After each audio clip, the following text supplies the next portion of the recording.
But That's funny. without further ado, Queen Jet Skier.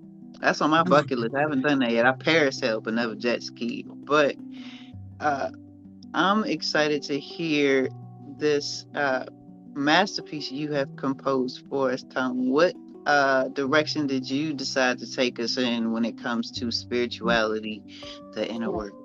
About a masterpiece, but so like for me, right, spirituality has so many, it's so complex to me. There's so many different aspects or different areas that you could be working on in your spirituality. Like you could have to deal with control or fear, anger. What There's so many different complexities, right? So for me right now, like for what I wanted to do, I wrote a short story. It started to get like into a long story, so I had to just pick three and go with three things that I'm currently dealing with or working on, working towards. So I picked those things and I wrote a short story. Now the story is it's not a true story. It's based off of true information, but the story is made up. Like I never was no Olympic wrestler. All right, so I just want to say that. So the it's called Off the Mat.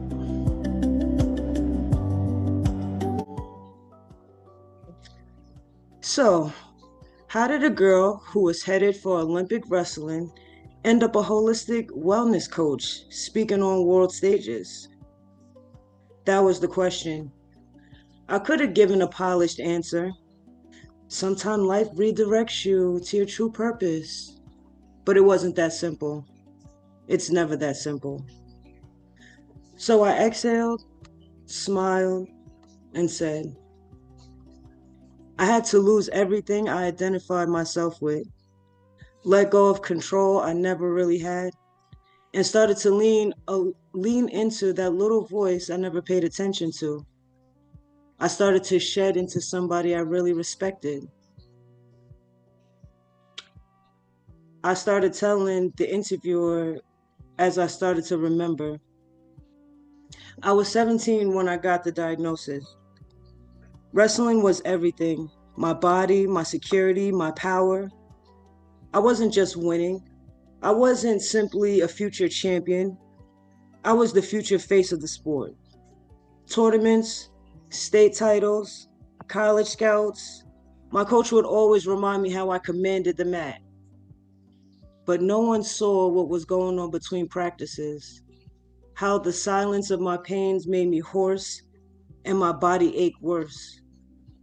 No one saw how I rolled out of bed because my lower back was as stiff as a cube of ice, or how the ibuprofen or muscle relaxer stopped working months ago. I lifted too heavy, thought because I was thought because I wasn't eating fast food, I was eating healthy. I never let my body breathe. I thought pushing past the pain was strength. It meant that I was serious until things started shifting and stiffening. I remember that stupid paper rattling under my legs on the exam table when the doctor was trying to get a reflex from my right leg as he tapped right below my knee with that stupid tiny hammer. The orthopedic specialist tapped his pen against his chart while rambling some numbers to his assistant. 2 on the left, 0 out of 10 on the right. He asked me to get down off the table and do a series of bends, squats, and twists. It looks like it could be active scoliosis, not structural, muscular. It could be worked on to stop the progression. And it looks like early arthritis is showing up in your knees and other areas throughout your body. He didn't sugarcoat it. He told me if I continued to go as I was, I'd lose full mobility in a few years. I recommend you stop wrestling. Leave the weights alone for a while. Strengthen the weak areas that need to be strengthened. Stretch and get some oxygen. Let the mat go. I nodded said thank you, and walked out. Then I crumbled. Not all at once. Grief is clever like that. Sometimes it needs to drip quietly, but heavy. I went silent, skipped classes and practices. I ate junk food and blamed the world. Every time I looked in the mirror, I didn't see an athlete anymore. I saw an almost. My body betrayed me. A dream that dried up before it could even be realized. A girl who didn't know what else she was going to do in her life or what was going to come next. Then it happened. One night, while I was curled up under the covers, still in my hoodie with my phone dead beside me, the energy of the universe folded and bent into a form I could understand. She looked exactly like me, but beautifully older, remarkably softer, stronger, graceful. She was in an instant everything I wanted to be. She didn't speak, but I heard her as if she was whispering directly in my ear. I felt her everywhere in my body. Come, let me give you sight where your vision is blurry and give you the answers you need to move forward. We floated up. I could still see my body laying in the bed under the covers. Then I felt pressure in my chest, a loud sound like a train coming and going. And the next thing I knew, we were floating lights in front of a large Rubik's Cube that continuously shifted, but no colors ever matched completely on one side. The cube was called control. It told us, here, everything went according to the plans of the soul, but the soul paid the price. As we glided through so many lives were as we glided through so many lives where things look perfect for a person, on the outside, but the turmoil they suffered within kept them from truly enjoying life. Then we reached a large bedroom door and floated through it. Scholarships, medals, pro contract, my name trending, but behind the lights was a version of me that never slept, never breathed. She owned her schedule but had no joy. Her smile was tight, her eyes haunted. She was performing success, not living it. The light next to me whispered, you thought you were controlling everything, your goals, your plans. That false power made you feel secure, and you didn't need to feel anymore. But you'd be surprised how relaxing it can be to release your grip on life and feel what it has for you. You can't fear discomfort, you must trust it. That's where guidance lives. At that moment, at the moment I heard the words flow through my body, it felt like the ache I carried started dissolving. It was like unclenching your jaw muscles that you didn't even know you were holding tight. Like grief was exhaling. We moved forward. We flew through a blue door with royal purple trim and gold scripted letters, lessons past. As we walked away from my high school, college, and Olympic achievements, we walked into a beautiful 3-story home. Brick fireplace, high ceilings, and waxed and polished floors. A woman walked into the bright open kitchen and sat on the island in the middle. I watched as she placed I watched as I placed my right hand on the counter in front of myself and stared at it. I was confused because I thought to myself, what lesson am I learning here? But then I saw a young boy running into the house. He asked a version of myself that was sitting at the counter if she can help him fix the chain that broke off his bike. As he handed her the bike chain, she tried her best to close her hand into a fist as she rose to torture her body for the sake of love. As I was about to ask what lesson this was, another woman walked down from the long hallway and dumped 2 containers of clothes on the large couch. She called 2 names, and 2 young children came laughing and joking with each other. I need your help because my body is telling me to take it easy. My hands are hurting so bad. So do me a favor, fold up these clothes. Let's do it. Let's have fun. Whoever folded the most pieces neatly will get $5. Mom, we got it. We don't need your measly $5. What's that gonna buy us anyway? They laughed. The bright light echoed to me to come. We were in the living room where both versions of myself were sitting on the couch.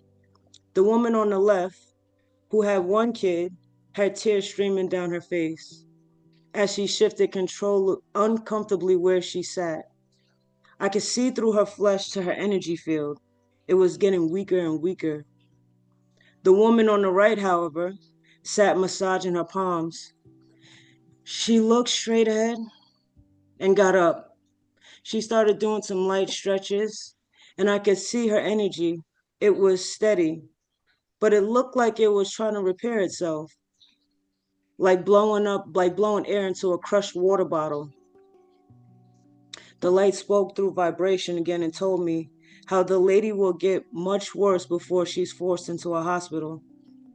She will have her own night with her soul before she begins to see, hear, and listen. The spirit, the spirit of the other will meet you soon and help you through a specific time where you'll need to learn how to ask for help. But if you do decide to stop or give up, it would only be to build up enough pain to jolt you forward again. There will always be discomfort, but you decide how much and for how long. As we floated out of the house and into another time, a small but brighter light came up to me and myself. It did not say anything. It stopped in front of us, then continued glowing down a dark, distorted pathway. We followed. As we moved down the endless hall, there were voices that whispered on top of each other. I asked what they were saying. The truth to all the lies told throughout their lives. They were telling themselves the truth about themselves. We reached what appeared to be another door, but this one was wide instead of tall. It started to shimmer beautifully, and then I could see right through it. I saw many young children of different ages. They were all doing their own thing in their lives, but there was one young girl that glowed brighter than the rest. She was staring at herself in the mirror with anger in her eyes. In an instant, I reached her. I looked, I looked at myself. Before I could open my mouth to ask what was wrong, she said in my mind, I hate my body. I lack discipline. I lack discipline to do the things I really want. I'm failing at life and I don't see anything different happening for the future. At that same moment, I heard the young girl in my head.